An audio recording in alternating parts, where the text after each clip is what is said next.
मैं डॉक्टर विश्वासी एक्का, सहायक प्राध्यापक हिंदी। हम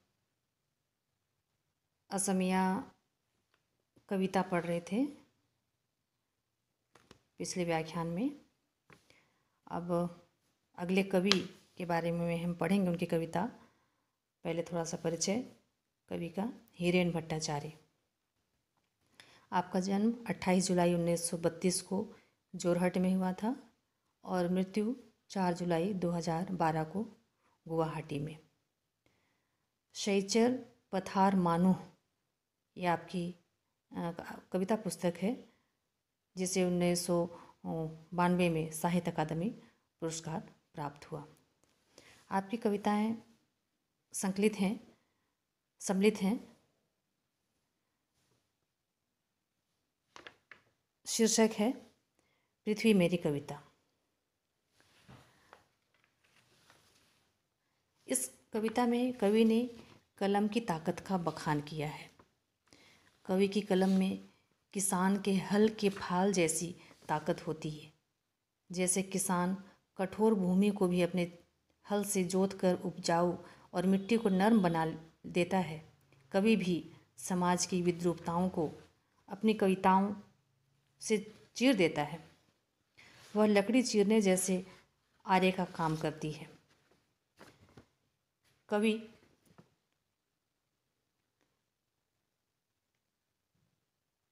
समाज की विद्रूपताओं को अपनी कविताओं में उकेर रहे हैं।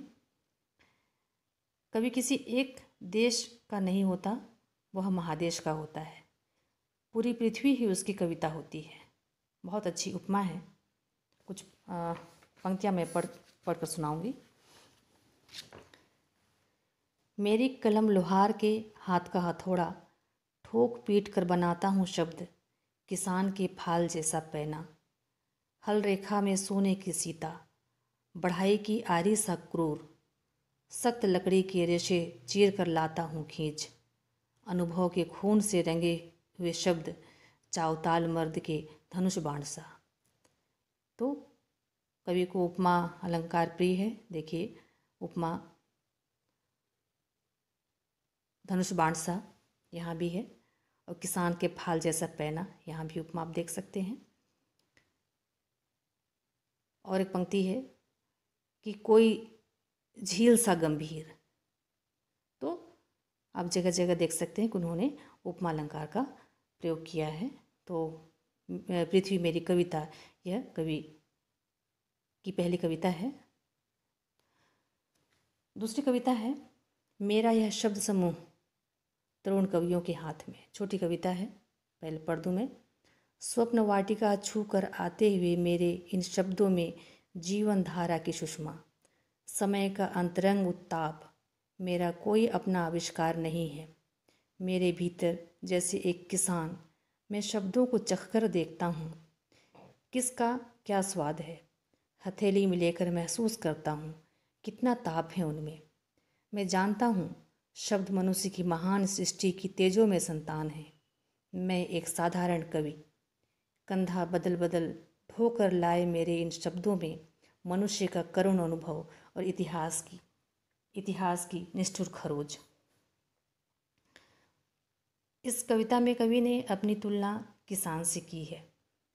जैसे किसान को अपनी फसल से लगाव होता है, कवि को भी अपने शब्दों से उतना ही लगाव होता है। कवि ने कविता में शब्दों की शक्ति पर बात करते हुए कहा है कि शब्द मनुष्य की महान सृष्टि की तेजों में संतान है, जिसमें मनुष्य के जीवन के सारे मीठे और तिक्त अनुभव समाहित हैं। अगली कविता है, शीर्षक है कविता के लिए एकांत प्रार्थना। ये भी छोटी कविता है, पढ़ दूँ। कठोरता से ठोकर खाकर लौट आती है कवि की आवाज़, प्रतिद्वंदी विहीन प्रतिध्वनि। पहली पंक्ति है ये। देखिए कवि क्या कहना चाह रहे हैं इसमें।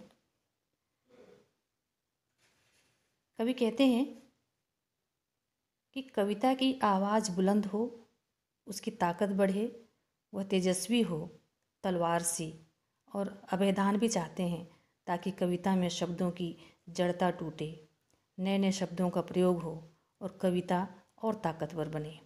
तो कविता के लिए कवि ने एक प्रार्थना की है कि कविता कैसी हो कि उसमें नए नए शब्द हों, जिससे जड़ता टूटे, नए प्रयोग हों और कविता और ताकतवर बनती जाए और वह समाज में जागृति ला सके, लोगों को और साहसी बना सके और प्रेरित कर सके। अगली कविता है आपकी, शीर्षक है अनाज ही सत्य है, तुम अनाज की मिसाल हो। जमीन से जुड़ी हुई होती है कवि की कविताएं। इस कविता से स्पष्ट होता है। कवि की पंक्तियां हैं कि मौसम बहुत सूखा है, हवा में धधक उठा मेरी सांस के नीचे का गुप्त बारूद खाना। एक कलम स्याही की सूखी कविता, अन्नपूर्णा मेरी अनाज ही सत्य है, और कोई गीत या कविता नहीं मेरे पास। तुम्हारा हरा आंचल पकड़कर राख बने मेरे गीतों के पार उठ रहा है बादलों का हिलोर।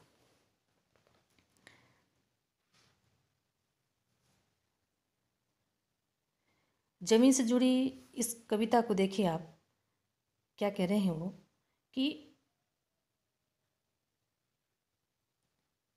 पृथ्वी और अनाज की बात कहते हुए कह रहे हैं कि अनाज से भूख मिटती है और पृथ्वी ही सबकी भूख मिटाती है। कवि की भूमिका तो फिर भी बात की होती है। देखिए उपमा, जिद्दी भैंस की तरह काला आकाश, पंक्तियां हैं जहाँ इन्होंने उपमा का प्रयोग किया है कि सावन पूछ रहा है गीत गाऊं क्या, जिद्दी भैंस की तरह काला आकाश, तुम्हारे बखान में अस्थिर है मेरी कलम। इनकी अंतिम कविता है अनाज की सदृश वर्णमाला। कवि ने इस कविता में शब्दों को अनाज के सदृश बताया है। कविता भूमि है जहाँ विचारों के बीज बोए जाते हैं। कितनी अच्छी भावाभिव्यक्ति देखिए कि कविता भूमि है जहाँ विचारों के बीज बोए जाते हैं, जो धान, उड़द, सरसों जैसी फसल पैदा करती है। जैसे किसान खून पसीना बहाकर फसल तैयार करता है, तो कवि भी कविता रूपी फसल के लिए ऐसा ही श्रम करता है। अगले कवि हैं, चौथे कवि हैं। 4 कवियों को असमिया कविता के अंतर्गत आपको पढ़ना है। तो चौथे कवि हैं नीलमणि फुकन। नीलमणि फुकन कवि के साथ स्वतंत्रता सेनानी भी थे। सन 1981 में आपको साहित्य अकादमी पुरस्कार प्रदान किया गया था। नीलमणि फुकन मूलतः रोमांटिक कवि हैं। उनकी कविताओं में प्रेम, चुप्पी, पीड़ा, धान के खेत तो नदियों का सौंदर्य भी है। वे अपनी कविताओं में मानवता की बात करते हैं। उनकी कविता है, शीर्षक ही है कविता। कुछ पंक्तियां पढ़ूंगी और हम भावार्थ भी जानते चलें। पंक्तियां हैं प्रारंभिक। एक कवि ने कहा था, कविता नहीं पढ़ते जो, कविता है उन्हीं के लिए, उन्हीं के आहत दिलों, कांटों से बिंधी उंगलियों के लिए, मृत और जीवित लोगों के लिए, पतवीथियों में अहरनिश गूंज रहे चीत्कार के लिए। कितना भावपूर्ण है देखिए। वे कहते हैं समस्त चराचर के लिए है कविता। समस्त चराचर के लिए वे कविता को समर्पित करते हैं। समूची पृथ्वी, आकाश और उसके रहवासी इस कविता में स्थान पाते हैं। वे लिखते हैं,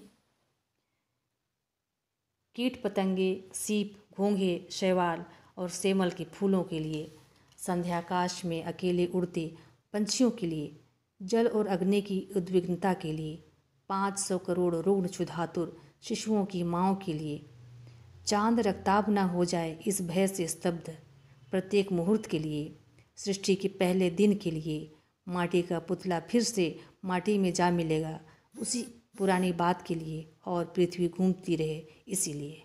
तो देखिए कविता को उन्होंने समस्त चराचर के लिए इतने व्यापक रूप में उन्होंने समर्पित किया है।